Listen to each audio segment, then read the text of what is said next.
Inganadir.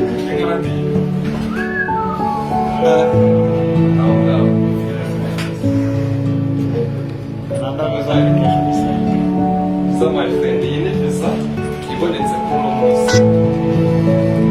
Tugiye kuyifungura rero, reka tujye nyirayo ayifungure.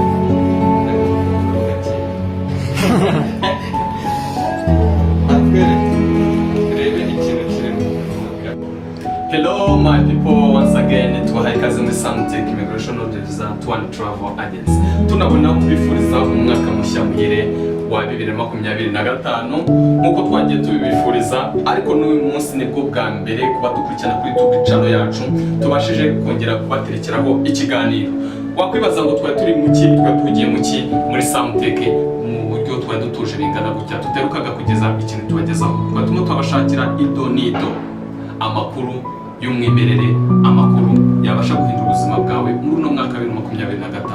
Muri uno mwaka rero intego yacu nuko twifuza ko twazamura umubare w'abantu batugana bifuza kujya hanze, twabasha kugeza abantu benshi hanze binyuze muri agence ya Samtech. Tugufite rero indimi zikurikira: kuba wajya mu Bushinwa ni amahitamo yawe, waba ugiye kwiga cyangwa ugiye gukora, ibyo ni amahitamo yawe. Ushobora no kuvuga ati ndashaka kujya muri Canada dufite inzira imwe yonyine ishoboka, n'undi muntu ubwenge afite indi nzira muri Canada azaba kubeshya. Canada rero inzira isigaye ni inzira yo kujya kwiga, ariko ugiye kwiga kuri loan. Ariko naho niba ugiye kwiga wivuga ngo ugiye kwirihira, ibyo ngibyo byibagirwe. Amahirwe yo kubona visa ni 50%, ushobora kuyibona cyangwa ukayibura, ntabwo tuvuze ko bayikuyeho. Canada kuko barakoze ikintu bita ngo ni ukugabanya ku rwego rukabije cyane, ku buryo iyo dosiye yawe idafite uburyo isobanutsemo cyangwa uburyo bazakwishyura, biragoye kuba wabasha guhabwa visa. Rero muri Samtech tugufitiye igisubizo cyo twakwita ngo ni study loan igukavaringa muri byose, both tuition fees and cost of living, ku buryo ubasha kwiga utuje, kubera ko minerval nishyuye neza ndetse no kubaho nabwo nta kibazo.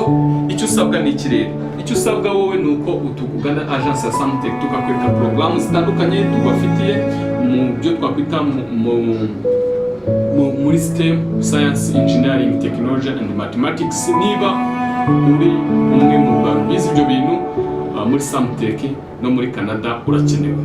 Ikindi, ku muntu wenda wifuza kwiga ku kintu twakwita ngo ni skilled trade, ubumenyi n'ubuhanga muri Canada ku isoko ry'umurimo urakenewe. Ibindi ni ku bantu bize ibintu bigendanye n'ama health care, ku bantu bari mu gisate cy'ubuganga, cyane cyane abanasi, Canada urakenewe. Muri tugufite izo porogaramu zigendanye n'ibyo bintu wifuza kwiga.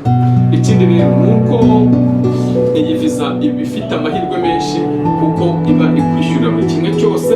Icyo usabwa wowe ni ukwishyura 25 cyangwa kwishyura amafaranga nakwita ngo ni corporate fees, nk'amafaranga y'ingwate, kugira ngo making sure ni uri seriye, kuko hari abantu batari seriye atangira application yajyamo hagati akabivamo. Ibyo rero niyo mpamvu amafaranga bayagucaginga, ariko n'ubundi iyo ugezeho amafaranga ni nkaho bayagusubiza, kuko muri ya mafaranga ku buri kwezi bakugenera 1,700. 1,700 bagakuraho 800 akajya kugabanya akajya kwishyura inguzanyo, andi 800 akaba ari kugutunga. Urumva ko ari amafaranga menshi cyane. Ikindi, kuba wemereye kwiga unakora, ushobora kwitunga cyangwa warangiza ukanasagurira n'abantu wasize muri Afurika, ugafasha n'umuryango wawe. Ayo niyo mahirwe rero, korana na agence ya Samtech ubashe kugera ku nzozi zawe. Murakoze, amahoro y'Imana bane namwe. Ciao ciao. President Trump said that he wants to usher in a golden age for the United States.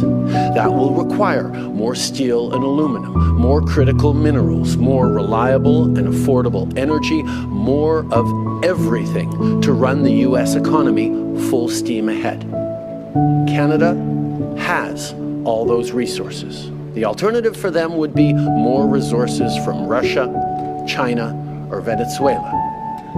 Canada is a safe, secure, and reliable partner in an uncertain world.